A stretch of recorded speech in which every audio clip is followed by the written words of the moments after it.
Hello friends. चलिए आज की क्लास शुरू करते हैं। आज की क्लास में हम देखेंगे करारोपण, टैक्सेशन।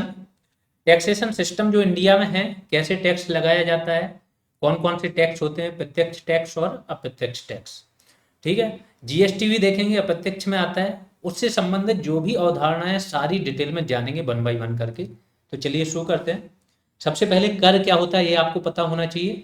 तो देखो, दो ही चीजें होती हैं, या तो कोई पर्सन होगा, उसकी जो पर्सनल कमाई होगी उससे वो क्या करेगा, फिल करेगा कर, या फिर कोई कंपनी होगी, जो कंपनी एक्ट इस टाइम 2013 वाला है, इसके तहत रजिस्टर्ड होगी, तो उसकी जो कमाई होगी उसके तहत उसको कर देना पड़ेगा।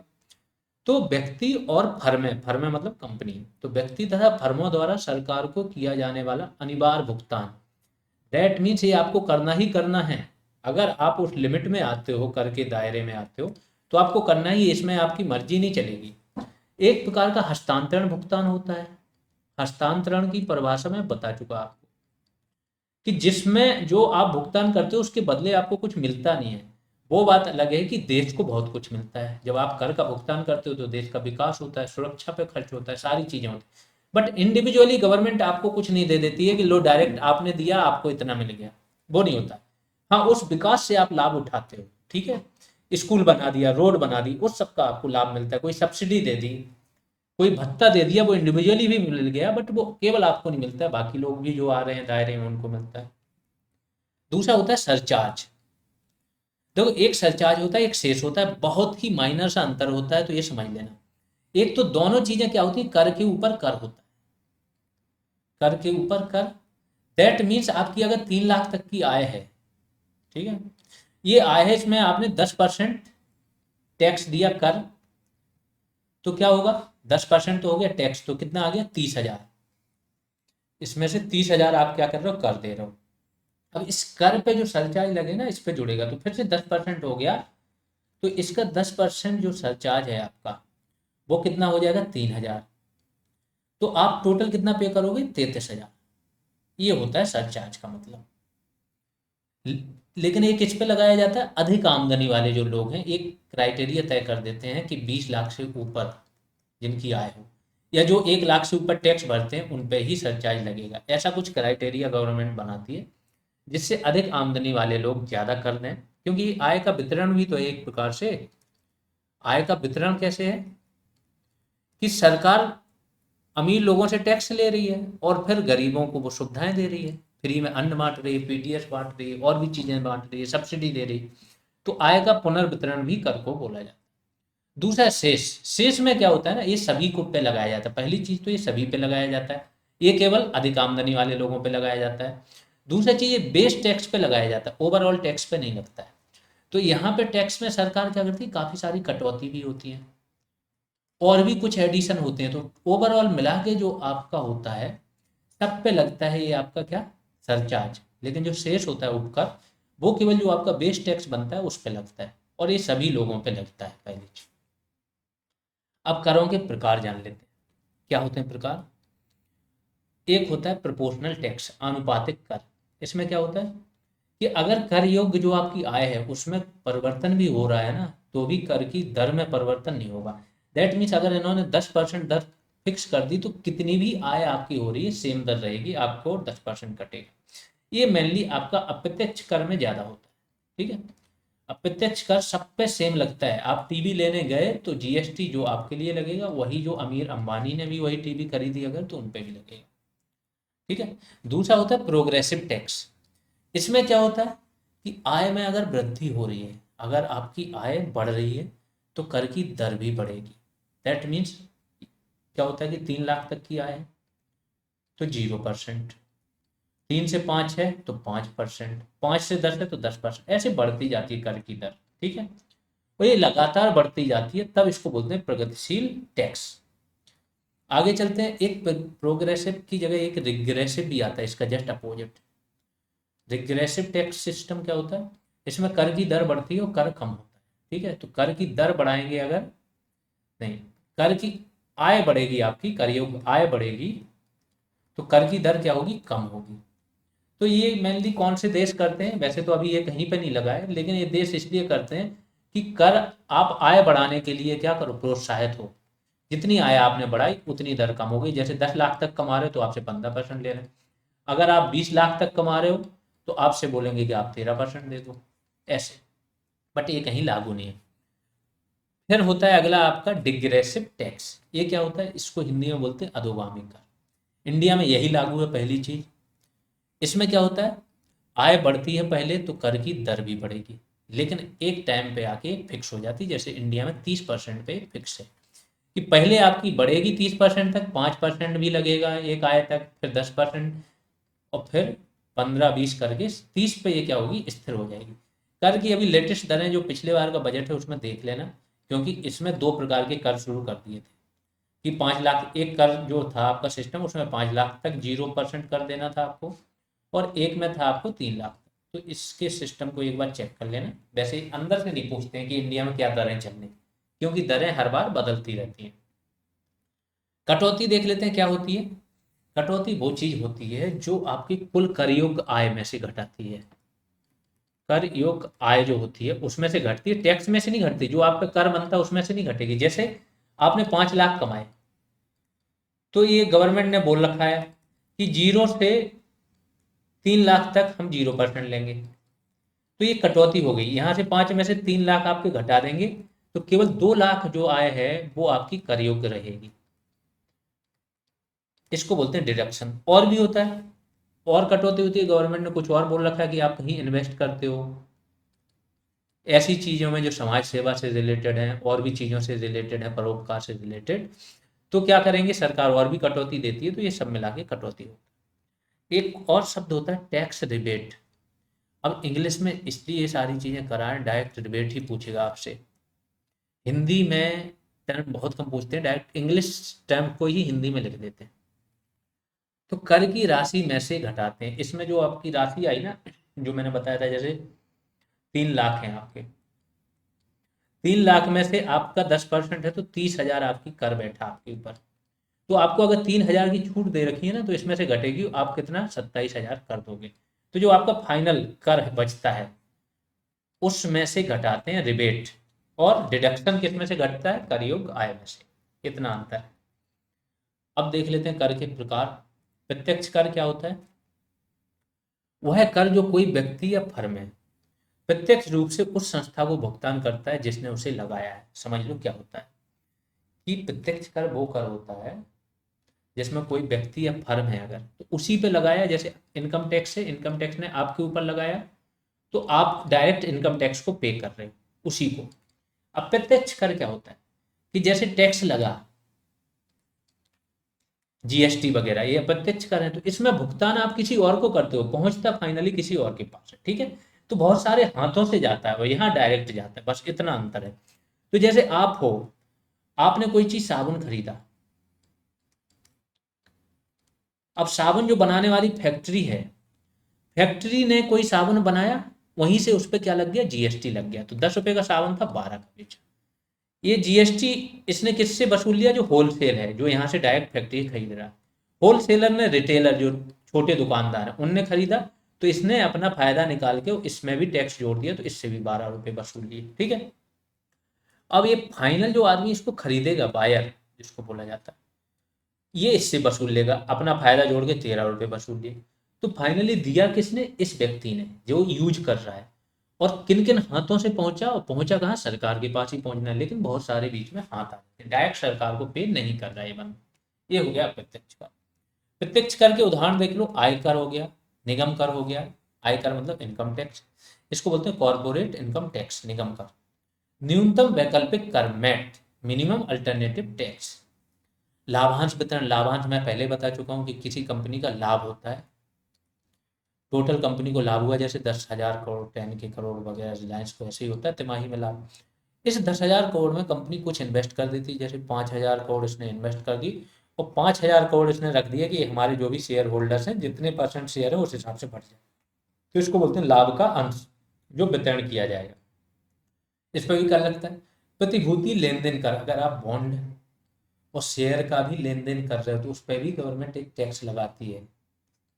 और पूंजीगत लाभ कर, अगर आपकी कोई कंपनी है, आपने खरीदी थी 10,000 रुपए की कोई फैक्ट्री छोटी सी, ठीक है, और आगे चल के 20 साल बाद बेच रहे हो, ये होगी 2 करोड़ की उसकी कीमत।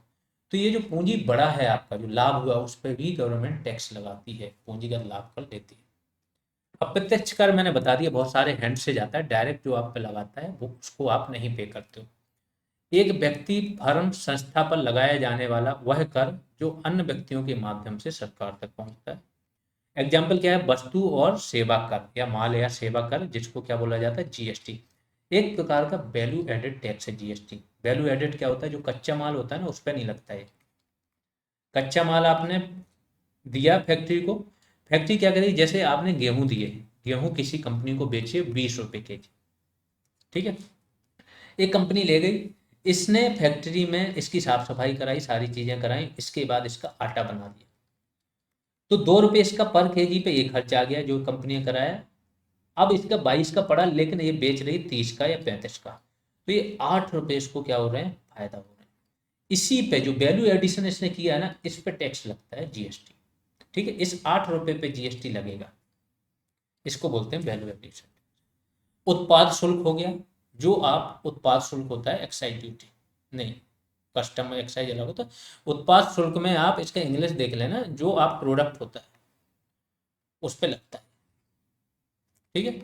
तो जो भी आपकी वस्तु वगैरह बन रही है उस पे लगेगा। बिक्री कर जो सेल टैक्स है। वैट क्या होता है, वैल्यू एडेड टैक्स, इसके बारे में अभी मैंने बताया, वैल्यू एडिशन पे लगता है।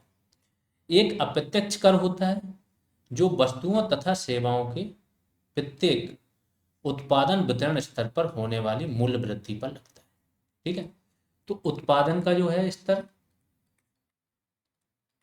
और वितरण स्तर, इन दोनों स्तरों पर जो भी वैल्यू एडिशन होता है, मूल्य वृद्धि होती है, उस पर ये टैक्स लगता है जीएसटी, ठीक है। काउंटर वेलिंग ड्यूटी।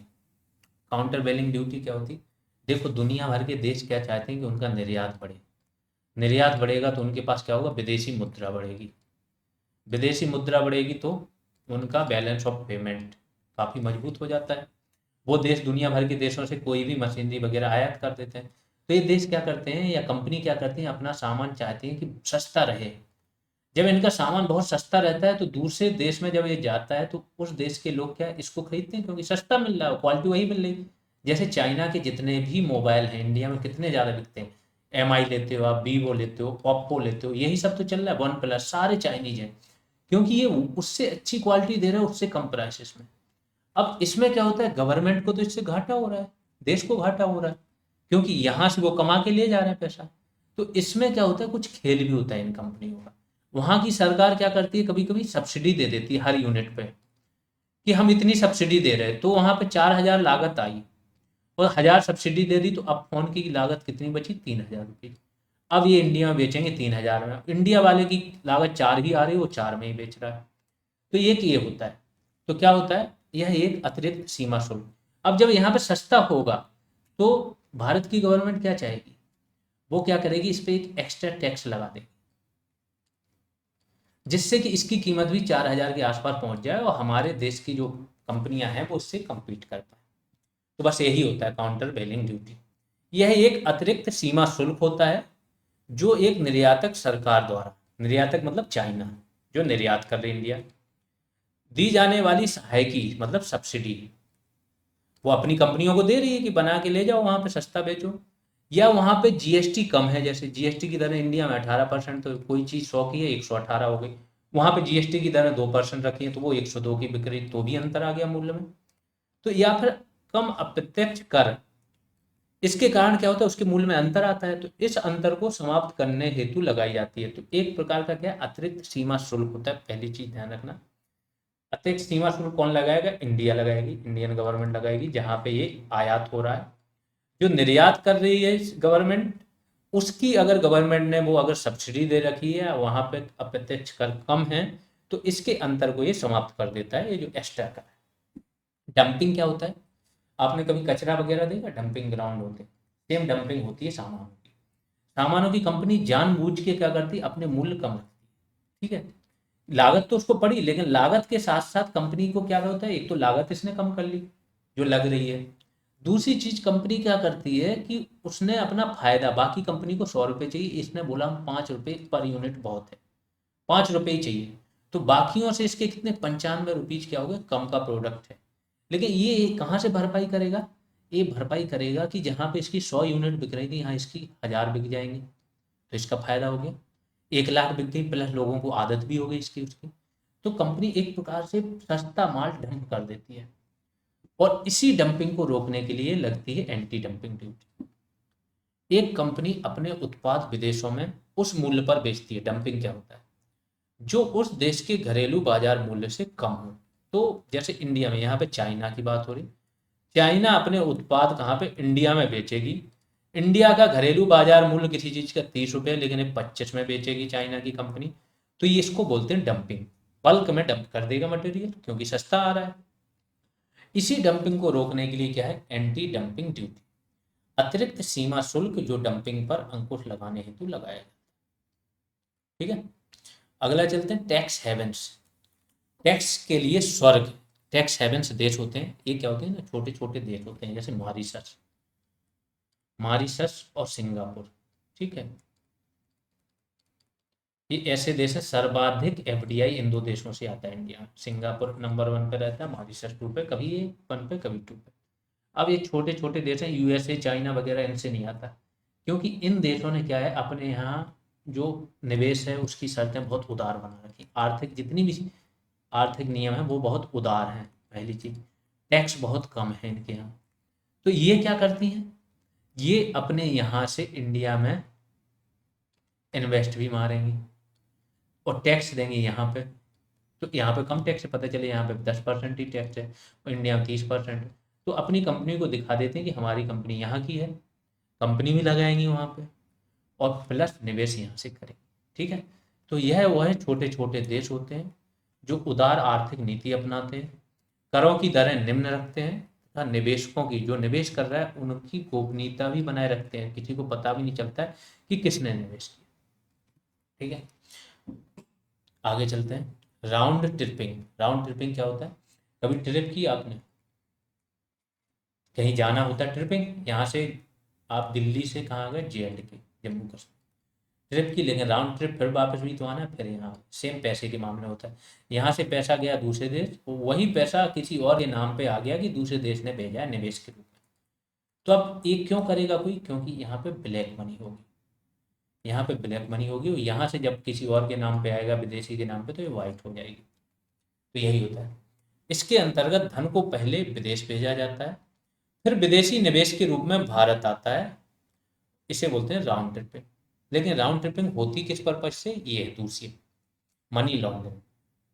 क्या है, काले धन को सफेद धन में परिवर्तित करने की प्रक्रिया को क्या, मनी लॉन्ड्रिंग। कोई भी पर्पज हो, जैसे आपने कोई धन है आपके पास, आपने भ्रष्टाचार से कमाया, अब आप क्या करोगे, इस धन को बता तो सकते नहीं हो, नहीं तो सरकार पकड़ लेगी कि इतनी तो आय थी नहीं। आपने इसको क्या किया, किसी भी तरीके से लीगल उसमें भेज दिया, तो सरकार को आप 30% टैक्स दोगे, बाकी 70%, या 1 करोड़ है तो 70 लाख आपके वाइट हो। इसी के लिए राउंड ट्रिपिंग की जाती है कि आपने ये पैसा पहले भेजा विदेश, विदेश से यहाँ निवेश के रूप में आ गया, टैक्स भी नहीं देना पड़ा, उतनी आपकी संपत्ति बन गई। तो मनी लॉन्ड्रिंग का सिंपल सा मतलब है, लॉन्ड्री में क्या, धुलाई हो जाती है। तो मनी की आप धुलाई करके ब्लैक मनी को वाइट बना के फिर से देश में मंगाते हो, या देश के अंदर ही वाइट कर लेते हो।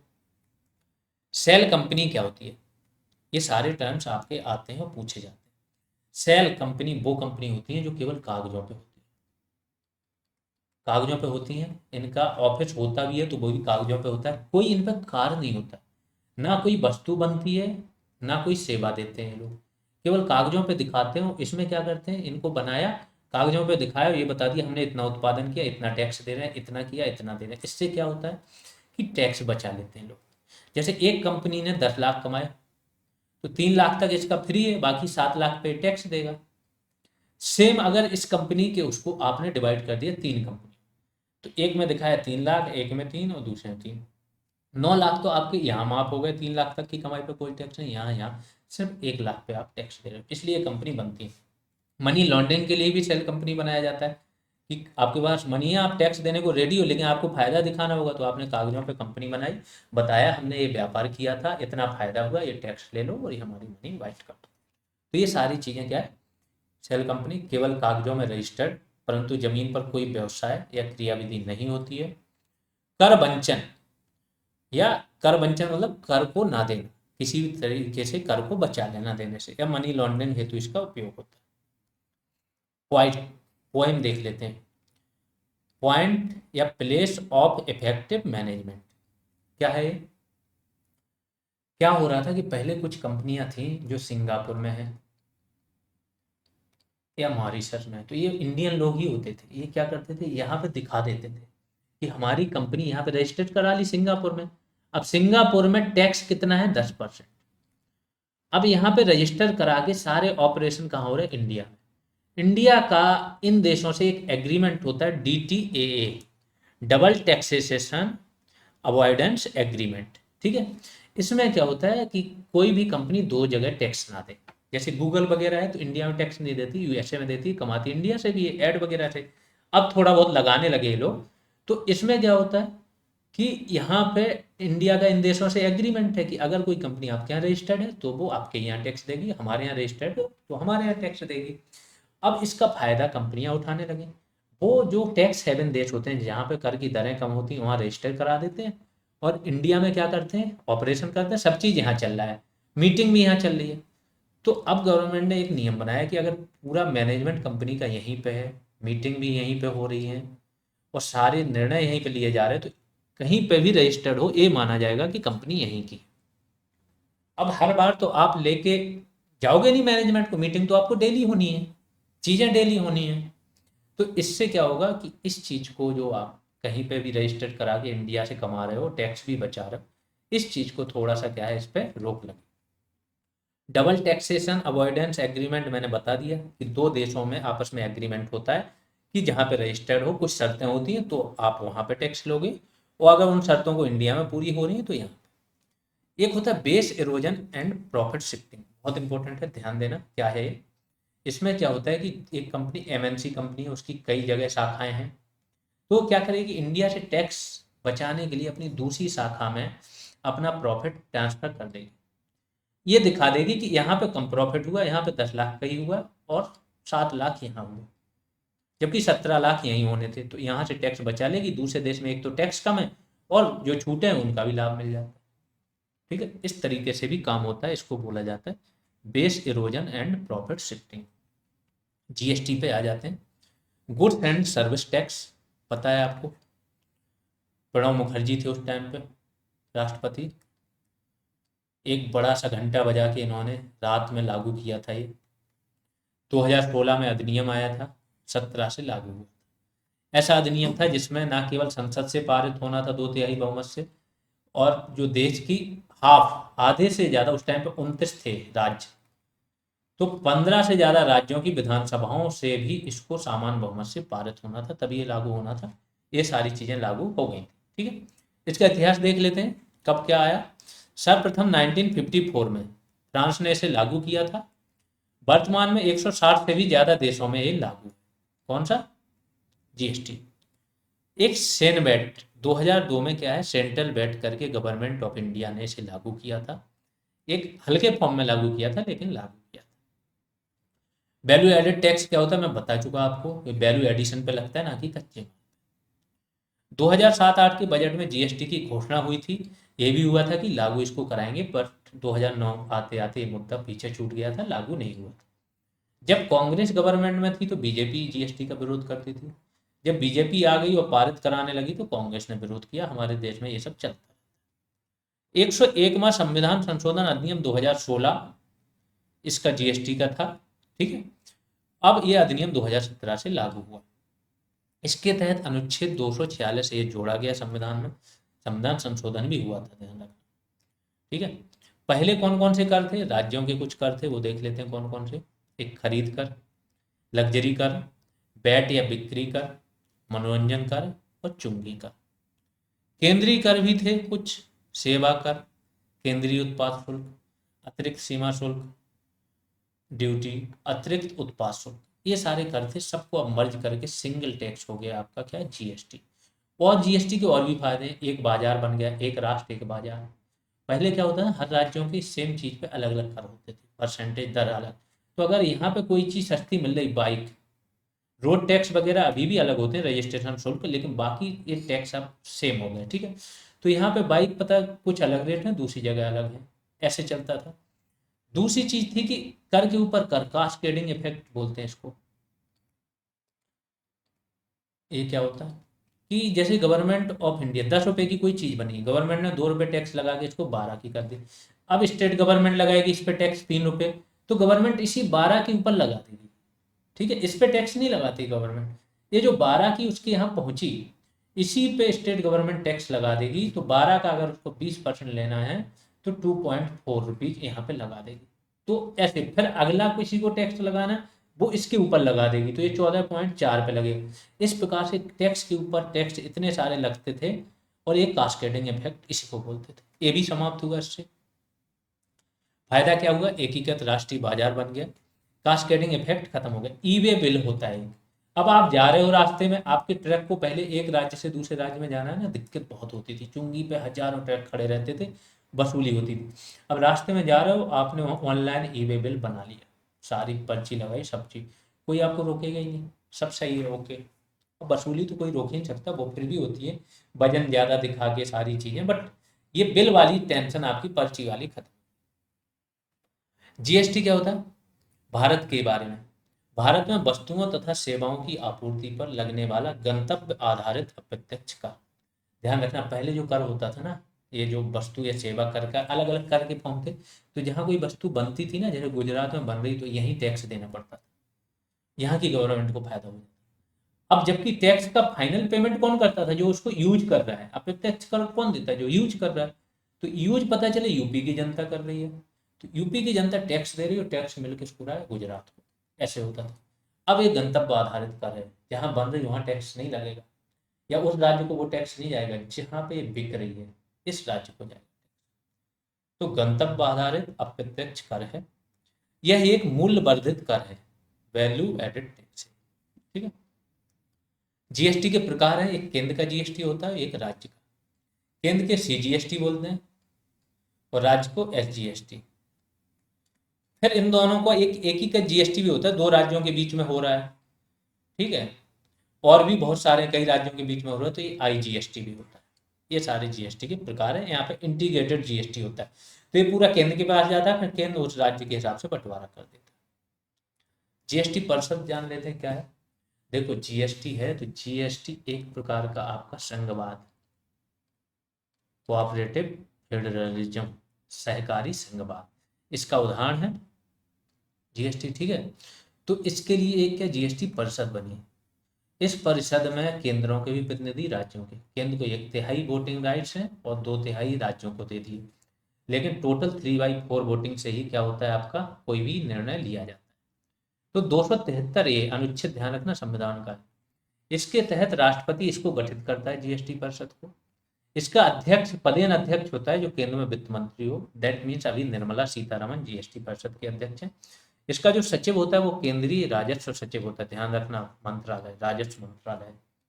वोटिंग अधिकार केंद्र के पास 1/3 होते हैं, और राज्यों के पास 2/3। कोई भी निर्णय लेना है तो 3/4 बहुमत से।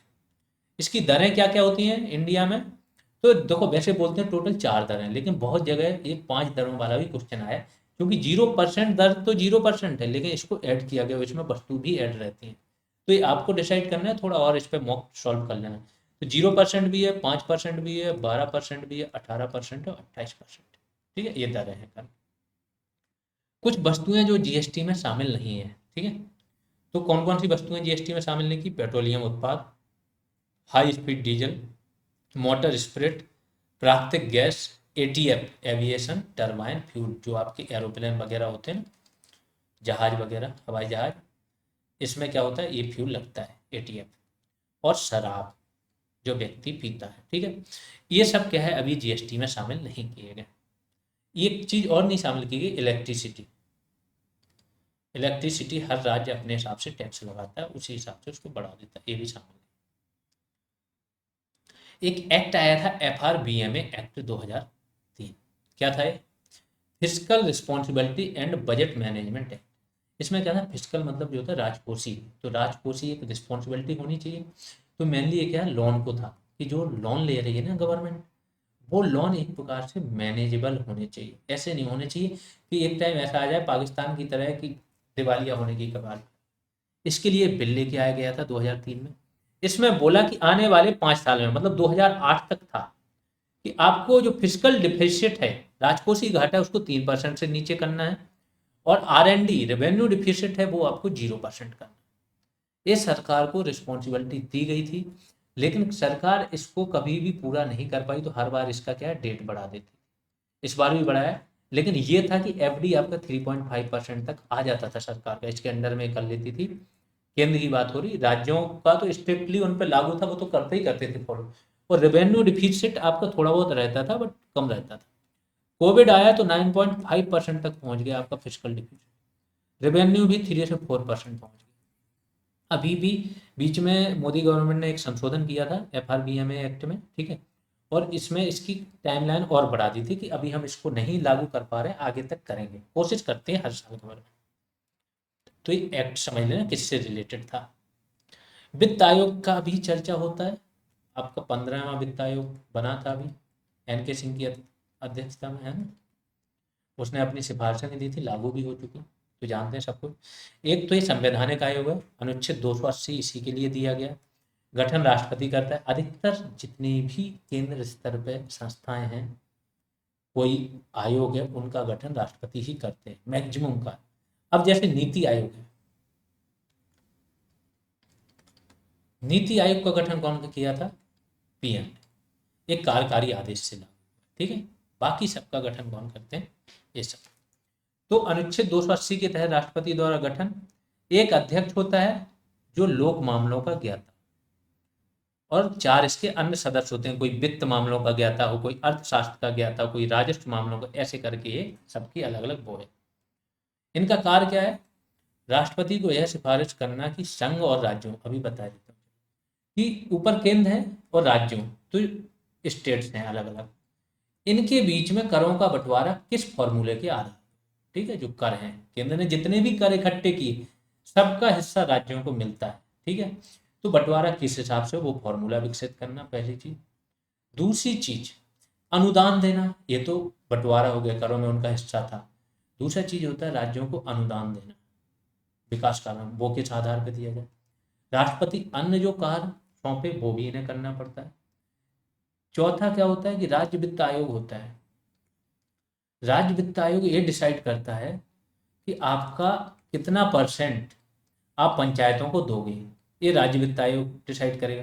लेकिन इसको पूरा करने के लिए जो टारगेट रखा है, राज्यों की जो संचित निधि है वो भी तो क्या होनी चाहिए, थोड़ी सी इम्प्रूव्ड होनी चाहिए। तो इसको इम्प्रूव करने के लिए भी सुझाव कौन देता है, केंद्रीय वित्त आयोग, ठीक है। तो ये सारे काम है इसके, कि संघ तथा राज्यों के बीच करों की शुद्ध प्राप्तियों को कैसे वितरित किया जाए, संचित निधि से राज्यों को सहायता अनुदान देना, और जो मैंने बताया वो सारे काम। 15वां वित्त आयोग गठन कब हुआ, 22 नवंबर 2017 को। कार्यकाल कब से कब तक है इनका, 2020 से 2025 तक। अधिक कार्यकाल मतलब जो सिफारिशें इनकी लागू होगी 20 से 21 साल, 2020 से 2021 के लिए एक लागू हो चुकी थी सिफारिश, और आगे फिर पहले 1 साल के लिए लागू हुई थी क्योंकि कोविड काल चल रहा था, फिर आपकी 22 से 26 तक लागू हुई, एक बार इसको कंफर्म कर लेना, ठीक है। अध्यक्ष कौन है इसके, NK सिंह थे। प्रथम अध्यक्ष मतलब प्रथम वित्त आयोग जो बना था, उसके अध्यक्ष कौन थे, KC नियोगी। सिफारिशें क्या की थी इन्होंने, केंद्रीय करों में राज्यों की हिस्सेदारी कितनी हो, 41%। तो पहले कितनी थी, 42%, जो आपका 14वां वित्त आयोग था। ये भी अभी भी 42% ही है, इन्होंने क्या किया, 41% सारे राज्यों को दे दिया, और 1% जो नए राज्य दो बने हैं आपके, यूटीज बने हैं, JNK और लद्दाख, इनको दे दिया। मानदंड क्या क्या रखे थे, आय का अंतर, मतलब बहुत सारे राज्य हैं उनकी आय में एक अंतर है ना, भिन्नताएं हैं, असमानताएं हैं, तो 45% इसको काउंट किया जाएगा। उसमें बहुत सारी चीजें आ जाती हैं, टेरेन आ जाता है, विकास कार्य आ जाते हैं, ठीक है, और कंपनियां जो फैक्ट्रियां लगती हैं उनके लिए वहां पे वैसा है, प्राकृतिक माहौल है कि नहीं, बहुत सारी चीजें कंसिडर हो। दूसरा है क्षेत्रफल, 15% वेटेज है। पहले क्या था ना आपका कि 1971 की जो जनगणना है ना, इसके आधार पे वित्त आयोग डिवाइड करता है। अब इन्होंने बदल दिया जो आधार वर्ष है, अब क्या कर दिया इन्होंने 2011। अब हुआ क्या, जो साउथ के राज्य थे 5-6 राज्य, 71 में इनकी भी जनसंख्या अच्छी खासी हाई चल रही थी।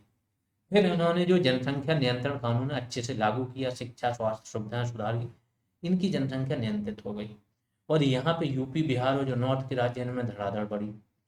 तो अब क्या है, 2011 की जनसंख्या के हिसाब से लोगे तो इन्हें ज़्यादा पैसा मिल जाएगा, जबकि इन्होंने काम कोई खास अच्छा किया नहीं। काम तो इन्होंने अच्छा किया जनसंख्या नियंत्रण की। साउथ के राज्यों की ये शिकायत थी कि आप हमें अच्छे काम के लिए दंडित कर रहे हो। इसका मतलब केंद्र का कहना ये था कि देखो 1971 की जनगणना में जनसंख्या थी, ठीक है, मान लिया, बट अब जो जनसंख्या बढ़ गई है तो इनके उस हिसाब से संसाधन भी तो चाहिए।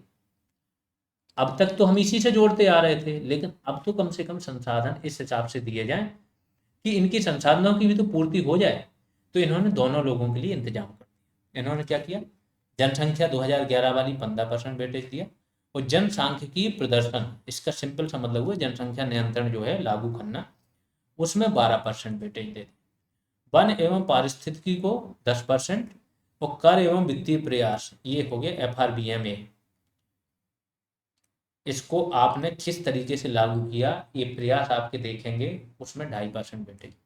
ये सब 100% हो गए मिलके। इस प्रकार से आपका क्या है, ये वेटेज मिला हुआ है। और ऐसे आपका वित्त आयोग जो है डिसाइड करता है इस फॉर्मूला के आधार पे कि किस राज्य को कितना पैसा जाएगा। यहाँ पर आपकी आज की क्लास समाप्त होती है।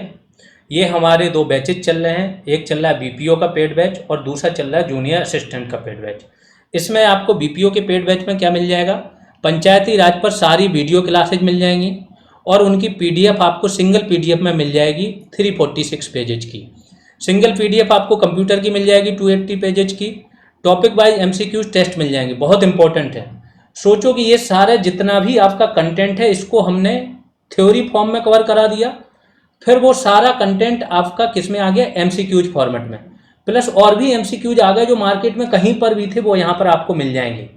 टोटल हमने 12 टॉपिक्स में पूरा पंचायती राज डिवाइड किया था। हर टॉपिक पर एक टेस्ट है, और हर टेस्ट में आपके 150 से 200 क्वेश्चन हैं। तो ये आपका कहीं से फिर बाहर रहता ही नहीं है कोई क्वेश्चन। यहाँ से आपका 2 तरीके से कवर हो जाएगा, एक थ्योरी क्लास है और दूसरा topic wise MCQs test. 12 test तो ये है, प्लस 15 टेस्ट फेज 1 में हुए थे, उसमें भी सब में किसी में 100 क्वेश्चन है मिनिमम, किसी में 150। तो टोटल 27 टेस्ट आपको पंचायती राज पर मिल जाएंगे। इसके बाद कंप्यूटर पर भी आपको टॉपिक वाइज MCQ टेस्ट मिल जाएंगे 12, हर टॉपिक पर एक। वैल्यू एडिशन क्लासेज मिल जाएंगी, इनकी PDF मिल जाएंगी, ठीक है। वैल्यू एडिशन पे हमने क्या किया, पंचायती राज पर वैल्यू एडिशन मीन्स वो कंटेंट जो क्लासेज और टॉपिक वाइज MCQ से बाहर का था, किसी भी बुक में था, तो पंचायती राज पर भी है वो आपका। इसके बाद स्कीम्स पर भी है, सेंट्रल गवर्नमेंट की पे स्कीम्स पर है, प्लस यूपी गवर्नमेंट की स्कीम्स पर है, वो सारी चीज़ें मिल जाएंगी आपको। यूपी स्पेशल वीडियो क्लासेज और PDF मिल जाएंगी। टास्क करने का आपको मौका मिलता है। टास्क करते हो तो एक तो आप खुद परफॉर्म करते हो, आपकी एक आदत डेवलप होती है, प्लस उससे आपको मौका मिलता है सुपर ग्रुप में जाने का। इसके बाद रेगुलर ग्रुप कॉल होती रहती है, तो आपके जो भी डाउट्स होते हैं, क्वेरीज होती है, स्ट्रेटजी होती है, वो आपको मिलती रहती है, ठीक है। फीस 299 है। पेटीएम, फ़ोनपे, गूगल पे कुछ भी कर सकते हो, इस नंबर पर करना है। नेम ये चेक कर लेना। इसके बाद टेलीग्राम या व्हाट्सएप में से किसी एक पर आपको भेज देना है, थोड़ा वेट कर लेना है, आप जोड़ दिए जाओगे पेड बैच में।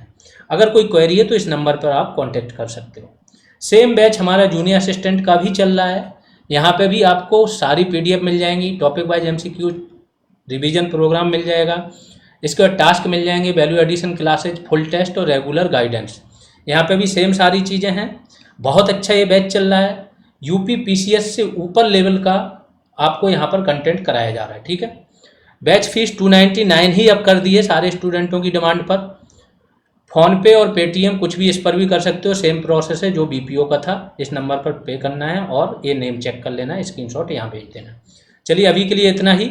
आप लोग शेयर और सब्सक्राइब जरूर करते रहें। अभी के लिए इतना ही, धन्यवाद।